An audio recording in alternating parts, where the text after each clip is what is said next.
Support చేస్తా అని చెప్పేసి నేను వచ్చాను అంతే తప్ప నాకు ఇంకేది లేదు. ఆ అమ్మాయిని ఇబ్బంది పెట్టకుండా ఆ అమ్మాయిని కాపాడే బాధ్యత అందరికి ఉన్న తల్లి, మీరు ఆలోచన చేయాలి. మా అమ్మాయికి కూడా మొన్ననే తెలిసింది కాబట్టి నన్ను పట్టుకొని వచ్చారు, లేకపోతే నేను ఇప్పుడు ఎందుకు అమ్మ ఒకసారి మీరు అమ్మ ఒకసారి మాట్లాడించే ప్రయత్నం అయితే చేద్దాం. ఓకే, అంటే మీడియాలో కూడా కింద కామెంట్లు వస్తున్నాయి కావాలని చెప్పి అమ్మాయిని తీసుకొని వచ్చారు. నాకు అది నా సొంత విషయం. అంటే కలిసి కొన్ని ఇప్పుడు మేము ఇప్పుడు చూపిస్తారా ఫోటోస్? అగోరు మీరు కలిసి ఉన్న ఫోటోస్ కొన్ని ఆడియో రికార్డింగ్స్ కూడా బయటికి రావడం జరిగింది. అందులో ఆమె వన్ సైడ్ ఆడియో రికార్డింగ్ మనం విన్నాము. సో మీ సైడ్ ఆడియో రికార్డింగ్ కూడా బయటికి రాలేదు. దాని గురించి మనకు క్లారిటీ ఇవ్వగలుగుతారా? మీకు మీరే బయటకు వచ్చిరా లేకపోతే ఎవరైనా తీసుకొచ్చిరా? లేదమ్మా అలా మీడియాపై నేను ఏమంటున్నాను అంటే మీరు కొన్ని ఆడియో రికార్డింగ్స్ బయటకు వచ్చినాయి కదా, సో తన వైపు నుంచి వచ్చిన మీ వైపు నుంచి ఆడియో లేదు, దానికి క్లారిటీ ఏమైనా ఇస్తారా అని చెప్పి అడుగుతున్నాను. నేను ఆ టైంలో జస్ట్ నేను మెసేజ్ పెట్టేదాన్ని, ఆ మెసేజ్ కు తను వాయిస్ మెసేజ్ పెట్టండి. ప్రూఫ్స్ ఇంకా ఆధారాలు బయటకు వచ్చే అవకాశాలు ఉన్నాయా? ఎప్పుడు పెట్టే అవకాశాలు ఉన్నాయి? ప్లీజ్, నేను చాలా బాగా మీరు ఫోటోస్ ఎవరికైనా ఇచ్చిరా? సరే అమ్మా, ఏం చెప్పారు అనుకుంటారు? చివరిగా ఏం చెప్పాలనుకుంటున్నారు? అల్లూరు శ్రీనివాసుని తీసుకురండి. ఓకే, చెప్పు మీకు ఏం న్యాయం ఇలా చివరికి చెప్పమ్మా, మీకు ఏం న్యాయం చేయాలని చెప్పి కోరుకుంటున్నారు మీరు? న్యాయం ఏం చేయాలని కోరుకుంటున్నారు? ఏం ఇబ్బంది పెడతారు మీకు? ఏం న్యాయం? మీ న్యాయం కోసమే కదమ్మా మేము వచ్చింది. మీకు ఏం న్యాయం చేయాలని కోరుకుంటున్నారు? చివరిగా చెప్పండి. లాస్ట్ అల్లూరు శ్రీనివాసుని తీసుకొచ్చి నాకు చెప్పండి. అదే ఏం చేస్తారు? మళ్ళీ మీరు అడిగిన క్వశ్చన్ ఆన్సర్ అది. మీరు ఆయన తీసుకొచ్చి లేమ్మా, మీరు పోరాటం చేస్తారు. మీకు మేము అందరూ ఇప్పుడు మేమందరం ఇంతమంది కేవలం వచ్చింది నీకోసం, ఒక ఆడపిల్లకి అన్యాయం జరగొద్దని మేము మీరు దాకా వచ్చినాం. మీరు ఒక మాట మాతో మాట్లాడారనుకో.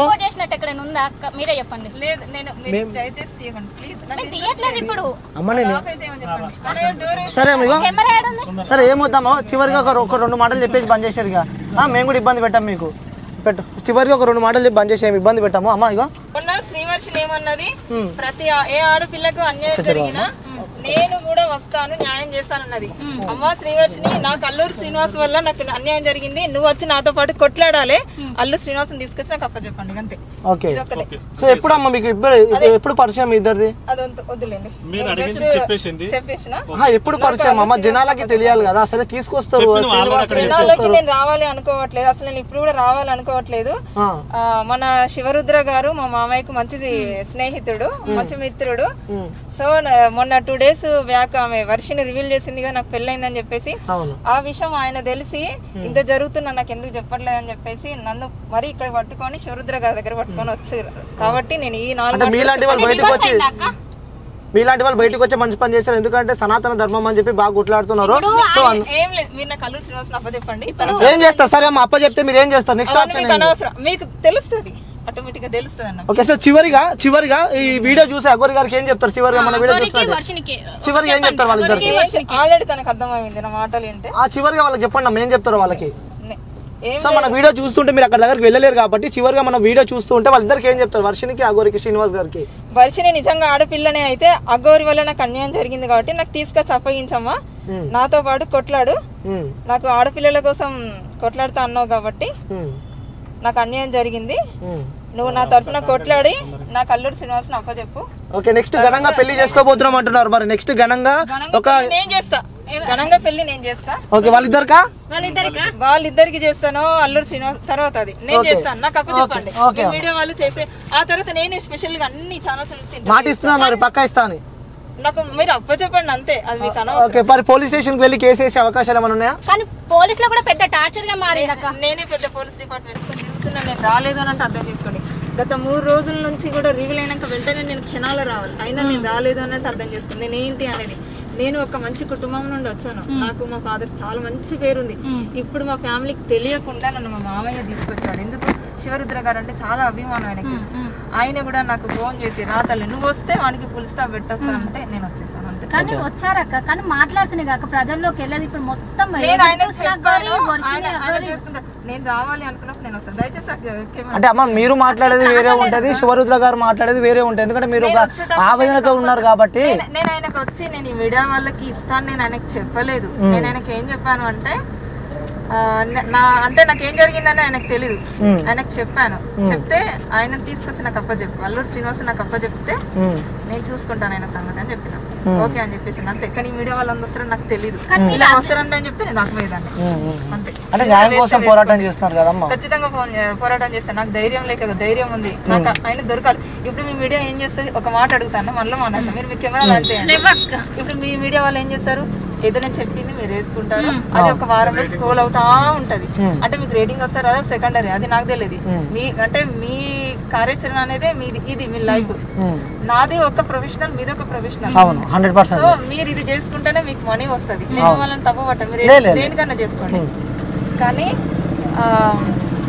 ఇప్పుడు ఇది నేను ఎందుకు రాలేదు అని అంటే, ఆ అమ్మాయిలా అంటే గలీజ్ క్యారెక్టర్ నాది కాదు. నేను ఆయనకి చెప్పాను, మీరు తను నాకు చెప్పండి, ఇంకో అమ్మాయికి అన్యాయం చేయకుండా నేను చూసుకుంటాను గురుగారు అని చెప్పాను. నా దగ్గరికి వెళ్ళి మాట తీసుకున్నాను. అందుకే వచ్చాను. ఫస్ట్ టైం ఆయన నేను కలవడం, నేను ఫోన్లోనే మాట్లాడేదాన్ని. ఓకే, మరి నెక్స్ట్ ఏం చేయబోతున్నారు? నెక్స్ట్ కార్యాచరణ ఏ విధంగా ఉంటుంది? ఇప్పుడు ఎక్కడికి వెళ్ళబోతున్నారు? మరి నేను ఎక్కడికి వెళ్ళాను, హాయిగా మా ఇంటికి వెళ్ళిపోతాను. కాకపోతే ఈ మీడియా అనేది మా ఇంటి దాకా రావద్దని కోరుకుంటున్నాను. వస్తే గలీజ్ ఉంటదని అంతే. అందుకే అవునులే, బయట పడితే కూడా ఒక అమ్మాయి కాబట్టి సో మీకు కూడా ఇబ్బందులు ఉంటాయి. మేము కాదంటే పొద్దున్నే వెళ్తే నేను వెళ్ళాలి, కోర్టుకి వెళ్ళాలి. నేను నన్ను తలా ఒకరు అంటా ఉంటారు, తలా ఒకరు మాట్లాడతారు నన్ను, ప్రతి ఒక్కరు అంటారు ఏంటి నువ్వా ఎవరికి తెలియదు నాది. అసలు ఒక ఇద్దరు అమ్మాయిలు పెళ్లి చేసుకోవడం అనేది చట్టం అనేది ఒప్పుకోదు. అందులో ఒక ట్రాన్స్జెండర్ అటు ఇటు గానీ వాళ్ళతో నేను పెళ్లి అయింది అని అంటే ఎవరు ఒప్పుకోరు. ఎందుకు ఒప్పుకుంటారు? అంటే మీరు ఎలా నమ్మారమ్మా? ఇలా నమ్మి మీరు చేసుకున్నారు? మీకు అది ఎట్లా అంటే అంతే, అది అయిపోతుంది, మీకే తెలియదు. ఇప్పుడు ఈ అమ్మాయిని కూడా తీసుకెళ్ళి చెప్పండి, ఈ అమ్మాయి వీళ్ళ తాళి పడకపోతే ఎట్లా మానిపులేట్ చేస్తుండే అది వర్డ్స్ తన అమ్మాయి హనీలోనైనా కల్తీ కలుస్తుంది కావచ్చు. ఆయన మాటల్లో నేను చూపించే ఇప్పుడు ఎవరు నమ్ముతారు? ఈ జనరేషన్ పిల్లలు ఎవరు నమ్మరు. కానీ మేము ఎందుకు నమ్మామంటే మాకు ఒకటి ఆశ్రమం పెట్టుకున్న ఆలోచన ఉంది. సో అది బాగా లింక్ అయింది మాకు. అక్కడ నేను పడిపోవాల్సి వచ్చింది అంతే. అంటే మీతో మీకేదైనా చేయాలనిపిస్తే మీరు ఏ TV, cube TV, Alluru Srinivas నాకు అల్లూరు శ్రీనివాస్ మామయ్య వచ్చారు. చెప్పండి పర్లేదు. ఓకే వ్యూస్ అంటే చూడొచ్చు, తను కూడా మనతో ఇప్పుడు మాట్లాడడం జరిగింది.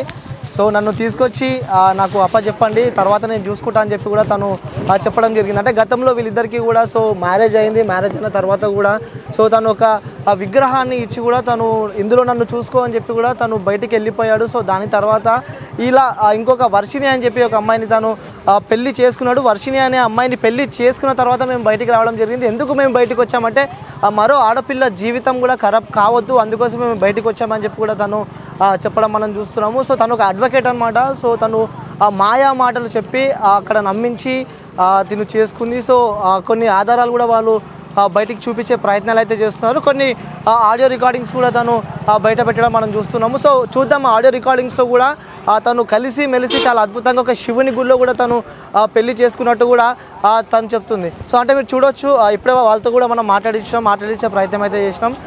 సో తను మీడియా ముంగడికి రావడానికి చాలా ఇబ్బంది పడుతున్నది, ఎందుకంటే నేను ఒక ఆడపిల్లని. సో తెలిస్తే ఫ్యామిలీలలో కూడా కొన్ని ఇష్యూస్ అయితే, అందుకే నేను మీడియా ముంగడికి రాలేకపోతున్నా. సో శ్రీనివాస్ని ఏదైతే అఘోరి ఉన్నాడో తీసుకొచ్చి నాకు చెప్పిన తర్వాత నేను వచ్చి మాట్లాడతా అని చెప్పి కూడా తను చెప్పింది. సో చివరిగా వాళ్ళకి న్యాయం జరగాలని చెప్పి అయితే కోరుకుంటున్నారు. సో వాళ్ళు ఇక్కడికి వచ్చిర్రు. శుభరుద్ర గురూజీ ఎవరైతే ఉన్నారో, సో గురూజీ వల్లనే మేము వచ్చాము, మాకు గురూజీ మీద మాకు గట్టి నమ్మకం ఉందని చెప్పి కూడా వాళ్ళు చెప్పడం మనం చూస్తున్నాం. అంటే అఘోరి అని చెప్పి సనాతన ధర్మాన్ని మేము కాపాడుతాం, సో సనాతన ధర్మం కోసం మేము పోరాడతామని చెప్పిన అఘోరి. సో చాలామంది తెలుగు ప్రజలు వాళ్ళని నమ్మారు.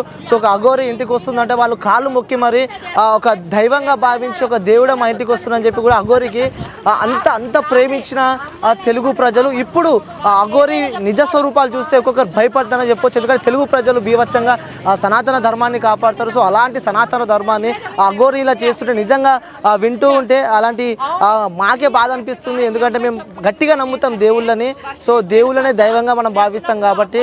సో ఇలాంటి ఒక ఘటన ఇక్కడ జరుగుతున్నందుకు కూడా నిజంగా ఈ వర్షిణి అనే అమ్మాయి తను లోపరుచుకుంది, తనని కొన్ని మంత్రాలతో తనని లోపరుచుకొని కూడా ఇలా చేసిందంటూ కూడా వర్షిణి తల్లిదండ్రులు అంటున్నారు. సో ప్రీవియస్గా మనం చూస్తున్నాం, ఒక అమ్మాయి ఇప్పుడే మనం ఉంగడికి రావడం మనం చూస్తున్నాం. సో ఈ అమ్మాయి ఇలా మాయ మాటలు చెప్పి తను కేక్స్ బర్త్డేలలో తను కేక్స్ కూడా కట్ చేస్తాయని చెప్పి కూడా తను చెప్పడం మనం చూస్తున్నాము.